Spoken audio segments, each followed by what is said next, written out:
BBC বাংলার television অনুষ্ঠান BBC প্রবাহে আপনাদের সবাইকে স্বাগত জানাচ্ছি আমি শারমিন রমা। শুরুতেই দেখে নেব আজ কি থাকছে।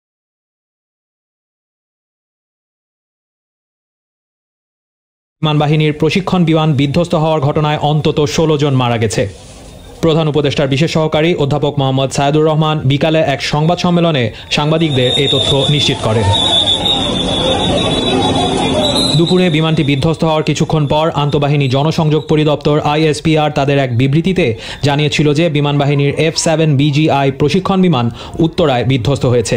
তাদের বিবৃতিতে তারা জানায় দুপুরে 1:06 বিমানটি উড্ডয়ন করার কিছুক্ষণ পরই দুর্ঘটনা ঘটে। ঘটনার প্রত্যক্ষদর্শীরা বলছেন স্কুল ছুটির সময় বিমানটি বিধ্বস্ত হয়। যেতে যাওয়ার সাথে সাথে দেখলাম যে পিছন থেকে কি জানি একটা আসলো, মানে একটা আওয়াজ হলো আর পড়ে গেল, আর আগুন, শুধু আগুন আর ধোয়া, এটুকু শুধু আগুন আর ধোয়া উঠতেছে। আর এখানে কিছু বেশ বাচ্চা ছিল আর গার্ডিয়ান ছিল। ক্যাম্পাসের যে ভবনটিতে প্রশিক্ষণ বিমানটি বিধ্বস্ত হয়েছে সে ভবনে ওই সময় স্কুলের জুনিয়র শিক্ষার্থীদের ক্লাস চলছিল বলে একজন শিক্ষক জানান। এই টাইমটা সম্ভবত ওই সময় বিমানটা একটা যুদ্ধ বিমান, প্রশিক্ষণ বিমান, একটা সরাসরি বিল্ডিং এ জুনিয়র প্রি প্রাইমারি নার্সারি 1 2 3 এগুলো এই বিল্ডিং একেবারে আগুন তখন জ্বলে গেছে। একেবারে বিল্ডিং এর ভিতরে মানে বিশাল গেট ভেঙে চলে একেবারে বিল্ডিং গর্ত হয়ে গেছে, মানে আগুন জ্বলে গেছে। দেখতে মাত্র ভিডিও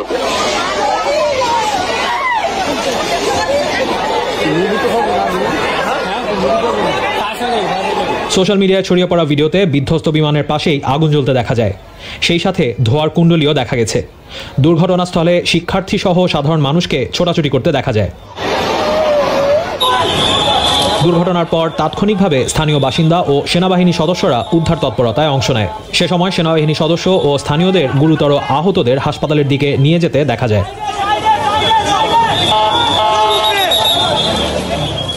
আহতদের অনেককে ঢাকা মেডিকেল কলেজ হাসপাতালের বার্ন ইউনিটে নেওয়া হয়েছে বলে জানা যাচ্ছে। হতাহতের সংখ্যা আরও বাড়তে পারে বলে আশঙ্কা করা হচ্ছে।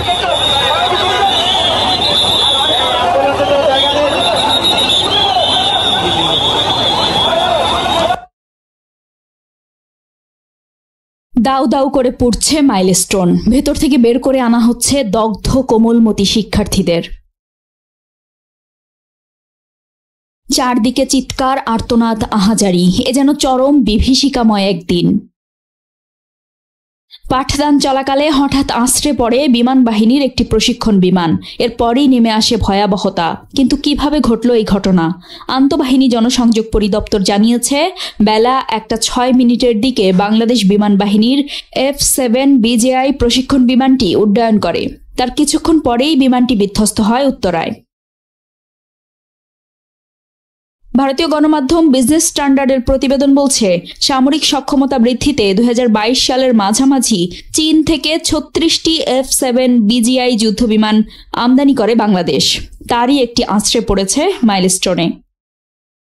প্রতিবেদনে বলা হয়েছে F7 BGI হল একটি মাল্টি রোল বা বহুমুখী সক্ষমতা সম্পন্ন যুদ্ধবিমান। বলা হয় এটি F7 সিরিজের যুদ্ধবিমানগুলোর মধ্যে সবচেয়ে উন্নত সংস্করণ। এটি নির্মাণ করে চীনের চেংদু এয়ারক্রাফট কর্পোরেশন। এটি বিশেষভাবে বাংলাদেশ বিমান বাহিনীর জন্যই নির্মাণ করা হয়।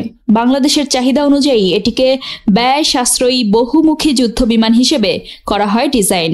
এজন্য F7 BGI মডেলটিকে J7G প্রযুক্তি দিয়ে আপগ্রেড করে সরবরাহ করা হয় বাংলাদেশকে। এতে 3টি মাল্টিফাংশন ডিসপ্লে, MFT, আরও শক্তিশালী ফায়ার কন্ট্রোল রাডার রয়েছে, যা পরে অন্তর্ভুক্ত করা হয়েছে উন্নত J7G2 সংস্করণে। চীনের সাথে 16টি যুদ্ধবিমান সরবরাহে চুক্তি হয় 2011 সালে। পরে 2 বছরের মধ্যে অর্থাৎ 2013 সালের মধ্যে চুক্তি অনুসারে সম্পন্ন হয় সব কার্যক্রম। এই মডেলের বিমানে আধুনিক J7 প্রযুক্তি থাকলেও এর ক্ষেপণাস্ত্র বহনের সক্ষমতা নেই। এটি কেবলমাত্র স্বল্প পাল্লার infrared homing air to air মিসাইলে সজ্জিত। সর্বোচ্চ গতি ম্যাক 2.2। রয়েছে 5টি হার্ড পয়েন্ট, যাতে air to air missile, laser guided বোমা, GPS গাইডেড বোমা, ফুয়েল ড্রপ ট্যাঙ্ক বহন করা যায়।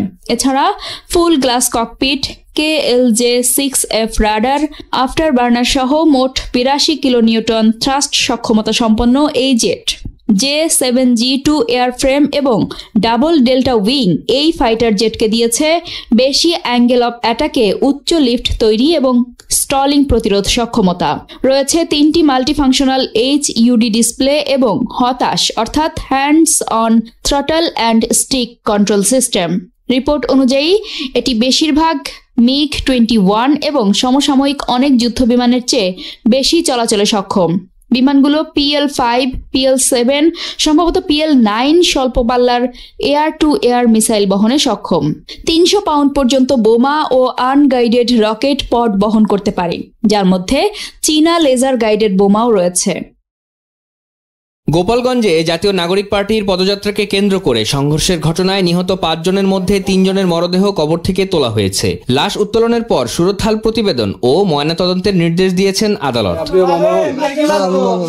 নিহতের ঘটনায় দায়ের হওয়া মামলার বাদীরা 21 জুলাই সকালে গোপালগঞ্জ চিফ জুডিশিয়াল ম্যাজিস্ট্রেট আদালতে আবেদন করলে এই নির্দেশনা দেওয়া হয়। যাদের মরদেহ উত্তোলন করা হবে তারা হলেন রমজান কাজী, ইমন তালুকদার ও সোহেল রানা।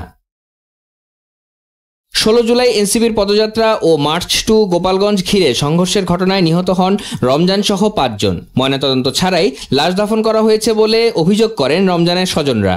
প্রথমে এইখান দিয়ে গুপিয়া থানার সামনে গেছি, তারা কিছু কয় নাই, তারা নাই কইলেই চলে। থানার সামনে তা চলে গেছি হাসপাতালে, কোনো ডাক্তার নাই, আরো 2-3টে লাশ ছিল। ওই লাস্ট যার যার ফ্যামিলিরে নাচেরা কইছে, ওই যে আসে না লোকজন, ওরা থায় কইছে নিয়ে গেছে।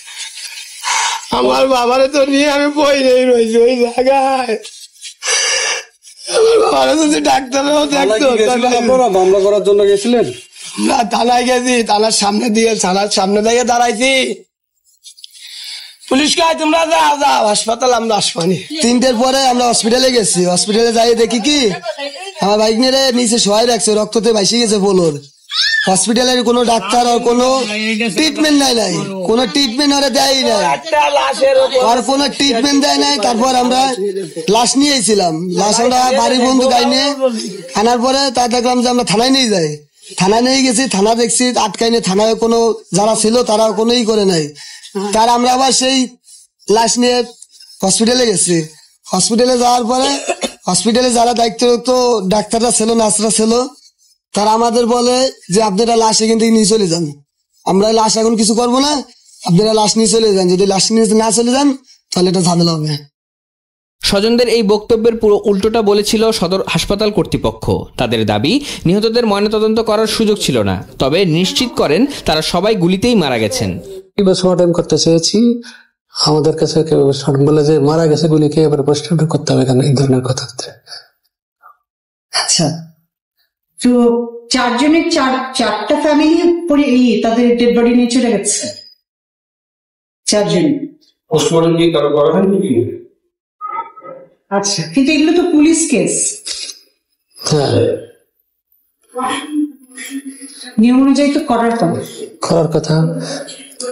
এখন তারা যদি না করতে যায়, আর ওই সময় এরকম একটা অবস্থা বা আন্দোলন আছে, এখানে ওই যে আমাদের সামনেও গুলি হচ্ছে, রাস্তার সামনেও গুলির শব্দ আছে। এই অবস্থার মধ্যে তখন এসে আমরা কি মানে গুলি লেগে মারা গেছে, তাহলে আমরা কি পোস্টমর্টম করবো? তো সবাই আমরা জানি, সেইভাবে আমাদের আমরা করাবো না, নিয়ে চলে গেছে। ওই সময় তো আমরা জোর করার সুযোগ পাইনি, আর জোর করার আমাদের তো ক্ষমতাও নেই। তখন ময়নাতদন্ত ছাড়া নিহতদের মরদেহ দাফন নিয়ে বেশ সমালোচনা হয়। গোপালগঞ্জে সংঘর্ষে যারা মারা গেছেন তাদের মরদেহ প্রয়োজনে কবর থেকে উত্তোলন করে ময়নাতদন্ত করা হবে বলে জানিয়েছিলেন স্বরাষ্ট্র উপদেষ্টা জাহাঙ্গীর আলম চৌধুরী। ময়নাতদন্ত যেমন ধরেন যে ঢাকার যেটা আছে, এটা তো ময়নাতদন্ত হচ্ছে, আর কয়েকটা যে দেখছেন যে ডেড বডি তারা নিজেরই চলে গেছে, তো ময়নাতদন্ত কিভাবে হবে? ওইগুলি যদি দরকার হয় আবার ময়নাতদন্ত হবে। ডেড বডি তো ইচ্ছের থেকে যদি প্রয়োজন হলে উত্তোলন করে তো ময়নাতদন্ত করা হবে। এর আগে 19 জুলাই রাতে সদর থানার 4 উপপরিদর্শক বাদী হয়ে গোপালগঞ্জ সদর থানায় 4টি হত্যা মামলা দায়ের করেন। 3টি মামলায় অজ্ঞাতনামা আসামি করা হয়েছে 1500 জনকে ও 1টি মামলায় আসামি করা হয়েছে 900 জনকে। এনসিপির কর্মসূচি ঘিরে আলোচনায় উঠে আসা গোপালগঞ্জে আসলে কি হচ্ছে? জেলাবাসীর ওপর চলছে কি জুলুম নির্যাতন? খর্ব হচ্ছে কি নাগরিকদের মানবিক মর্যাদা ও অধিকার? গ্রেপ্তারের নামে হয়রানি বা গণগ্রেপ্তারের মতো বিষয়গুলো কি ঘটছে? এমন নানা প্রশ্ন যখন বড় হয়ে উঠছে, তখন দেশের অন্যতম বৃহৎ রাজনৈতিক দল বিএনপি এনেছে সেখানে সাধারণ মানুষকে হয়রানির অভিযোগ। গোপালগঞ্জ রক্তাক্ত হয়ে গেল 16 জুলাই বুধবার। সেদিন পুলিশের সঙ্গে ধাওয়া পাল্টা ধাওয়া সংঘর্ষ হয় নিষিদ্ধ আওয়ামী লীগের সমর্থকদের। হামলা হয় জেলা কারাগারে। পরিস্থিতি নিয়ন্ত্রণে আইন শৃঙ্খলা বাহিনীর সঙ্গে গুলি চালায় সেনাবাহিনী। এতে সেদিনই প্রাণ হারান 4 জন।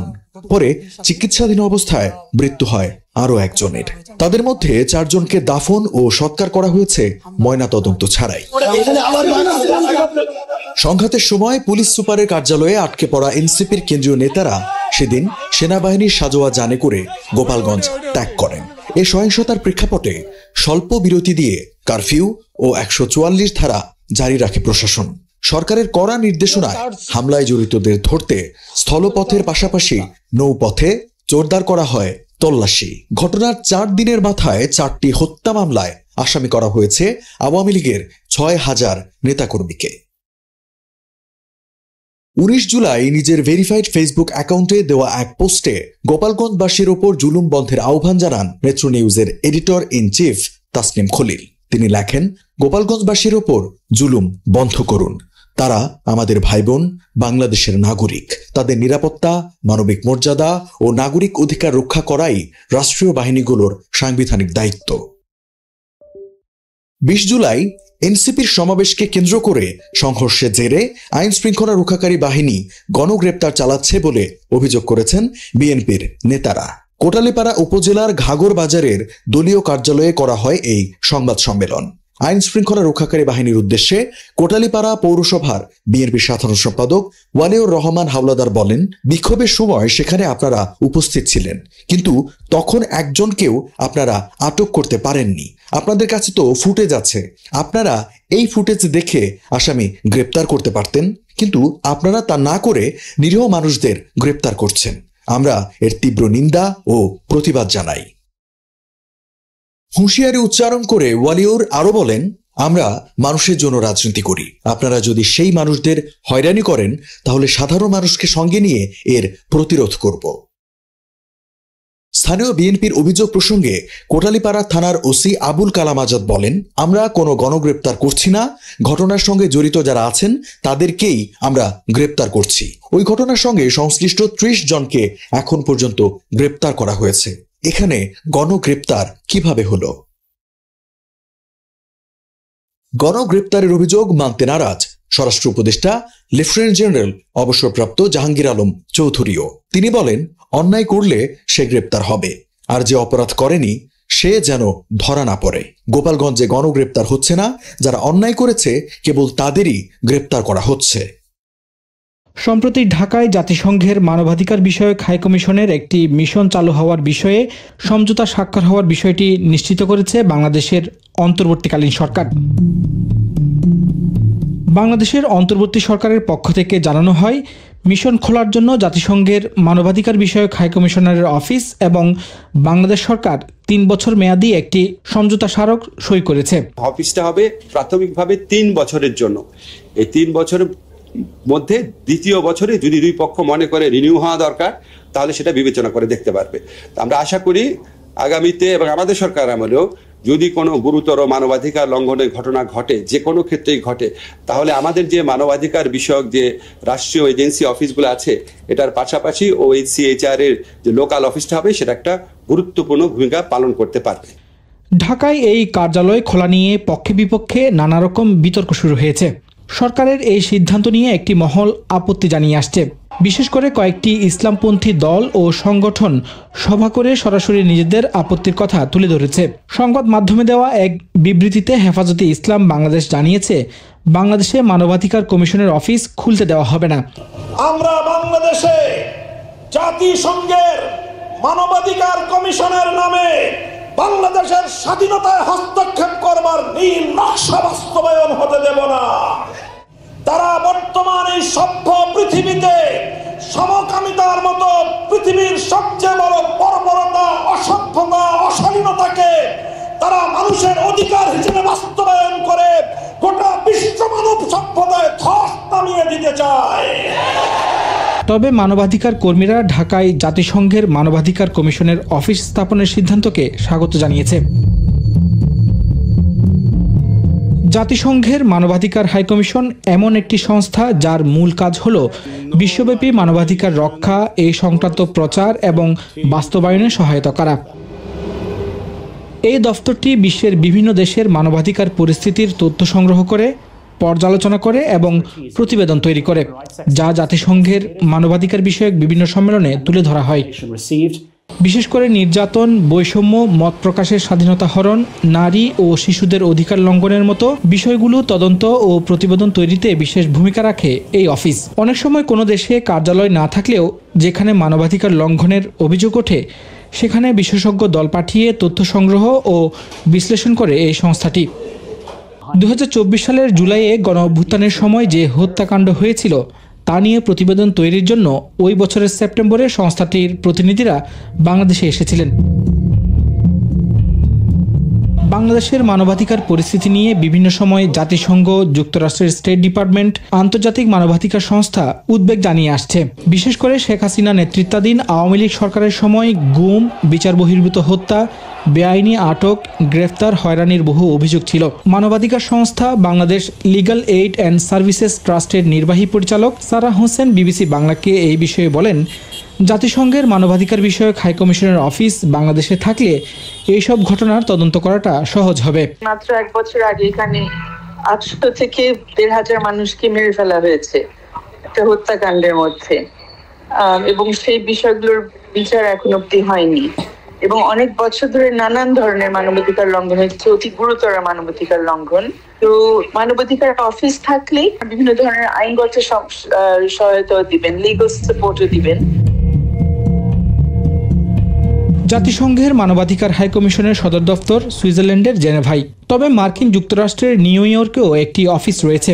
সংস্থাটির ওয়েবসাইট থেকে প্রাপ্ত তথ্য অনুযায়ী বিশ্বের প্রায় 200 দেশের মধ্যে তাদের অফিস রয়েছে মাত্র 16টি দেশে, যেগুলো যুদ্ধবিধ্বস্ত ও সংঘাতপূর্ণ দেশ। এগুলোর বাইরে বিশ্বব্যাপী আঞ্চলিক অফিস রয়েছে এই সংস্থাটির। দক্ষিণ পূর্ব এশিয়ার আঞ্চলিক কার্যালয়টি থাইল্যান্ডের ব্যাংককে অবস্থিত। এশিয়ার বিভিন্ন অঞ্চলে এই সংস্থার কার্যালয় থাকলেও শুধু দক্ষিণ এশিয়ার জন্য এই অঞ্চলে কোনো দেশে সংস্থাটির কোনো কার্যালয় নেই, এমনকি আঞ্চলিক কোনো দপ্তরও নেই। মব ভায়োলেন্স, গণপিটুনি বা সংঘবদ্ধ বিশৃঙ্খলা, যাই বলুন, এ ধরনের ঘটনাগুলো মানবাধিকারের লঙ্ঘন এবং বাংলাদেশের আইনের শাসনের পরিপন্থী বলে আইনজীবীরা বলছেন। আইনজীবীদের মতে বাংলাদেশের সংবিধান, দণ্ডবিধি, ফৌজদারি কার্যবিধি এবং আন্তর্জাতিক আইন, বিশেষ করে মানবাধিকার বিষয়ক আন্তর্জাতিক ধারাগুলোয় এই মবের বিষয়ে বেশ স্পষ্ট কিছু নির্দেশনা রয়েছে।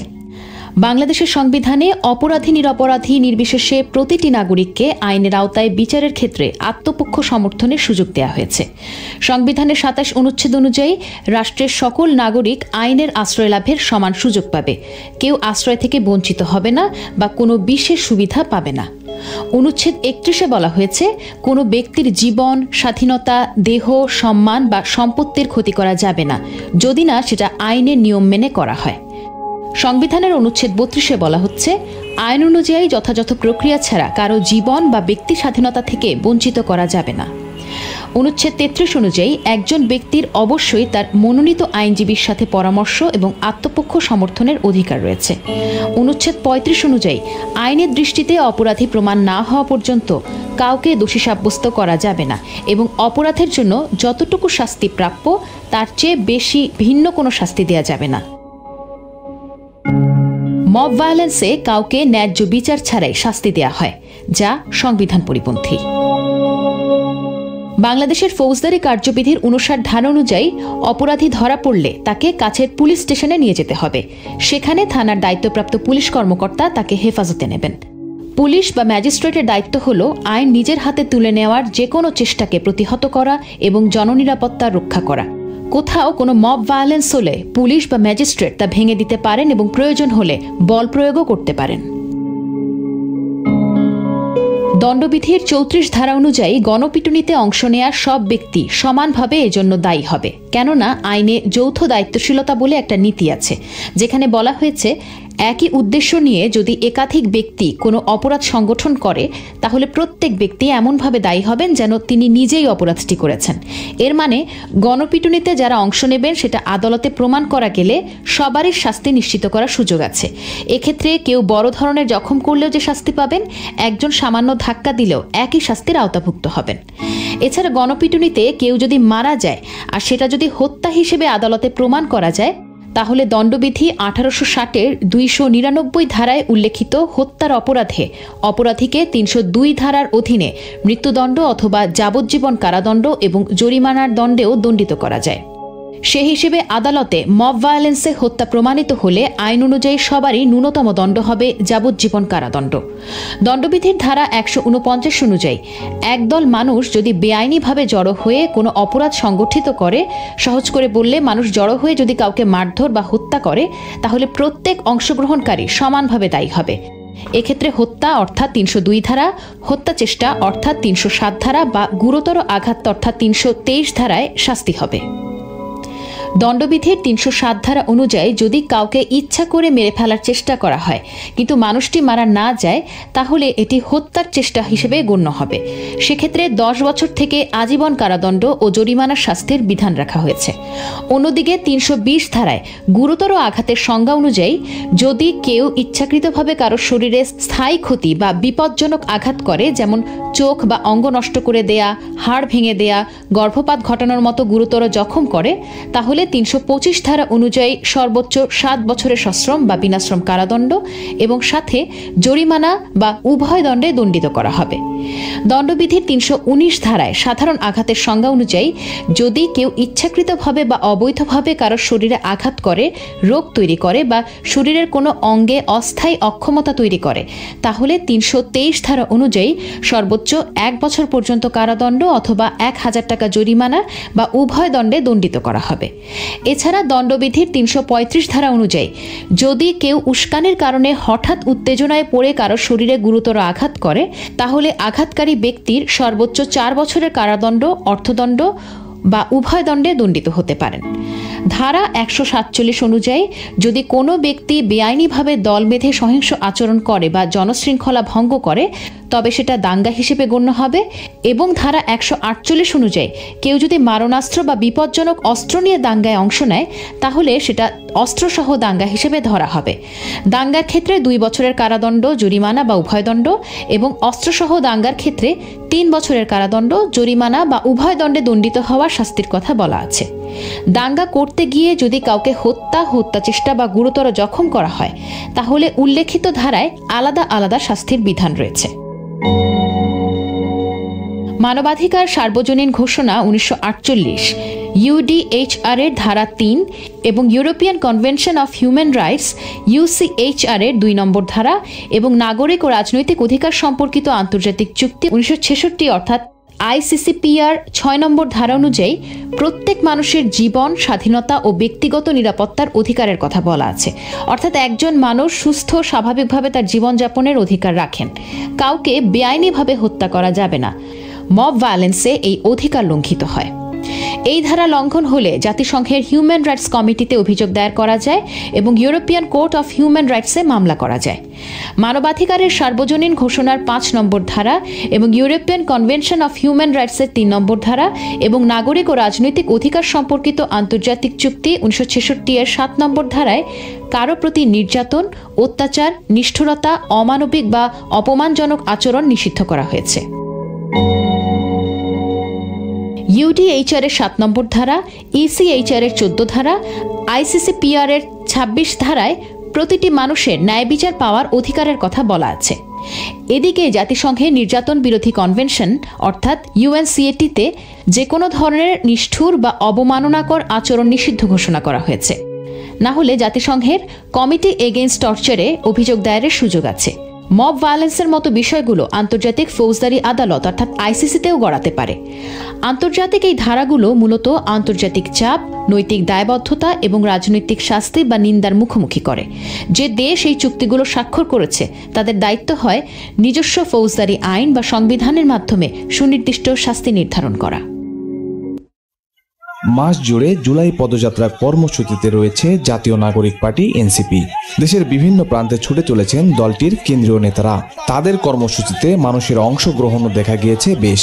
দেশব্যাপী এমন কর্মসূচি নেতাকর্মীদের বেশ উজ্জীবিত করছে বলেও জানিয়েছেন এনসিপির একাধিক নেতা। জনসমর্থনের বিষয়ে দলটির আত্মবিশ্বাস যখন বাড়ছে, তখনই গেল 16 জুলাই মার্চ টু গোপালগঞ্জ কর্মসূচিতে প্রথম প্রতিবন্ধকতার মুখে পড়ে এনসিপি, যে কথা নিজেই জানিয়েছেন এনসিপির আহ্বায়ক নাহিদ ইসলাম। 20 জুলাই চট্টগ্রামের স্টেশন রোডে একটি হোটেলে জুলাই গণ অভ্যুত্থানে শহীদদের পরিবারের সাথে বৈঠকের পর নাহিদ ইসলাম সাংবাদিকদের বলেন, আমরা অনেক ডিফিকাল্টির মধ্যে আছি। আপনারা দেখেছেন গোপালগঞ্জে আমাদের সাথে কি হয়েছে। বিভিন্ন জায়গায় নানাভাবে বাধা আসছে। নাহিদ ইসলাম এমন সময় তার এই সংশয়ের কথা জানালেন যখন একই দিনে বান্দরবানে এনসিপিকে অবাঞ্ছিত ঘোষণা করেছে একদল শিক্ষার্থী। বান্দরবান ছাত্র সমাজের ব্যানার থেকে এ দাবি তোলা হয়। এর আগের দিন 19 জুলাই বিএনপির স্থায়ী কমিটির সদস্য সালাউদ্দিন আহমদকে নিয়ে মন্তব্য করার জেদ ধরে কক্সবাজারে এনসিপির 2টি পূর্ব নির্ধারিত পথসভা পণ্ড হয়। গোপালগঞ্জ থেকে শুরু করে এইসব ঘটনায় এনসিপি নেতাদের নিরাপত্তায় সরকারের পদক্ষেপ ছিল চোখে পড়ার মতো। বিশেষ করে পুলিশের পাশাপাশি নিরাপত্তায় ছিল সেনাবাহিনীও। কক্সবাজারের ঘটনার পর 19 জুলাই রাতে চট্টগ্রাম নগরের স্টেশন রোড এলাকার যে হোটেলে এনসিপি নেতারা অবস্থান করেছিলেন, সেখানে নিরাপত্তায় ছিল ডগ স্কোয়াড। 20 জুলাই দলটির কর্মসূচি ঘিরেও ছিল কঠোর নিরাপত্তা ব্যবস্থা। এনসিপি নেতাদের শঙ্কার বিষয়ে রাজনৈতিক বিশ্লেষক আলতাফ পারভেজ বলেন, সম্প্রতি গোপালগঞ্জ, কক্সবাজার, বান্দরবন এইসব কয়েকটা জায়গার অভিজ্ঞতা যেটা দেখলাম আমরা, উত্তেজনাটা ছড়ানো হচ্ছে কিন্তু এনসিপির দিক থেকে। প্রথমত একটা কথা বলে নেওয়া ভালো যে এনসিপির কিন্তু যে কোনো জেলায় সমাবেশ করার অধিকার আছে। এনসিপি কেন, যে কোনো দলেরই যে কোনো জেলায় সমাবেশ করার অধিকার আছে, কিন্তু যে কোনো দায়িত্বশীল দলের একটা বিষয় খেয়াল রাখতে হবে যে তার আচরণ দ্বারা সহিংসতার সম্ভাবনা তৈরি হয় কিনা। আমরা দেখছি যে এনসিপি যখন গোপালগঞ্জে গেল, গোপালগঞ্জে একটা জনসভা করতে পারতো তারা, কিন্তু সেইটা না করে তারা বললো মার্চ টু গোপালগঞ্জ, বললো যে মুজিববাদের কবর রচনা করব। এগুলা স্বাভাবিকভাবে একটা উত্তেজনা তৈরি করে। চট্টগ্রাম যে তারা গেল কক্সবাজার, তারা নিশ্চয়ই জানে এটা সালাউদ্দিন সাহেবের এলাকা, স্বাভাবিকভাবে ওনার ভক্ত এখানে বেশি থাকবে। সেখানে যে সালাউদ্দিন সাহেবকে ওরা শামীম ওসমানের মতো একজন গডফাদারের সঙ্গে তুলনা করলো। এই ব্যাপারগুলো আমি মনে করি সহিংসতার সম্ভাবনাকে আরো উস্কে দেওয়া, সহিংসতার সংখ্যাকে বাড়িয়ে তোলা। বান্দরবানে যাওয়ার আগেও একটা কমেন্টস করে সেখানে উত্তেজনা বাড়ানো হলো, এবং সব জায়গায় এনসিপির এই উত্তেজনা থেকে তাদেরকে রক্ষার জন্য পুলিশ লাগছে, সেনাবাহিনী লাগছে, আপনি বললেন ডগ স্কোয়াডও লাগছে। এতে তো মনে হচ্ছে যে তারা যেন কিংস পার্টি, সরকারের দায়িত্ব হলো তাদেরকে সব জায়গায় নিয়ে যাওয়া, নিয়ে আসা। কিন্তু যে কোনো সরকারের জন্য এটা তো বিব্রতকর, আইন শৃঙ্খলা রক্ষা বাহিনীর জন্য বিব্রতকর। যেমন তারা গোপালগঞ্জ থেকে আসলো সেনাবাহিনীর প্রহরায়, কক্সবাজার থেকে আসলো পুলিশের প্রহরায়। এটা আমি তো মনে করি একটা রাজনৈতিক দলের জন্য খুব বেশি মর্যাদাকর নয়। কোনো একক রাজনৈতিক দল নয়, বরং দেশের সামগ্রিক নিরাপত্তা নিশ্চিত করা সরকারের দায়িত্ব বলেও মনে করেন এই রাজনৈতিক বিশ্লেষক। এর ভিতর দিয়ে যেটা হচ্ছে, আমাদের সমাজে নির্বাচন আদৌ হবে কিনা এই নিয়ে যে ছোটখাটো সংখ্যাটা রয়েছিল, সেই সংখ্যাটা কিন্তু বেড়ে যাচ্ছে। আবার নির্বাচন হবে কি হবে না, তার চেয়ে বড় কথা নির্বাচন সুষ্ঠুভাবে হবে কিনা। নির্বাচনে এই দল অংশ নিবে এবং তখন বিএনপিও অংশ নিবে, অন্য সব দল অংশ নিবে, তখন সব জেলায় জেলায় তাদের যাওয়া আসা নিয়ে যদি সহিংসতা চলতে থাকে, পুলিশ যদি শুধু তাদের পাহারা দেয়, তাহলে তো সেটা একটা উদ্বেগের ব্যাপার হয়ে যাবে। পুলিশের কাজ তো একটা দলকে পাহারা দেওয়া নয়, পুলিশের কাজ হলো সব দলকে পাহারা দেওয়া, বা সবচেয়ে বড় কথা জনগণকে পাহারা দেওয়া। এখন জনগণ রাজনৈতিক দলগুলোর সহিংসতার ভিকটিম হয়ে যাচ্ছে। দিন যত যাচ্ছে উত্তপ্ত হয়ে উঠছে রাজনীতির মাঠ। ফলে সামনের দিনগুলো কেমন হবে তার অনেক কিছু নির্ভর করছে রাজনৈতিক দলগুলোর উপর, এমনটি মনে করছেন এই রাজনৈতিক বিশ্লেষক। সবাইকে শুভকামনা জানিয়ে আমি শারমিন রমা এখানে বিদায় নিচ্ছি। ভালো থাকবেন।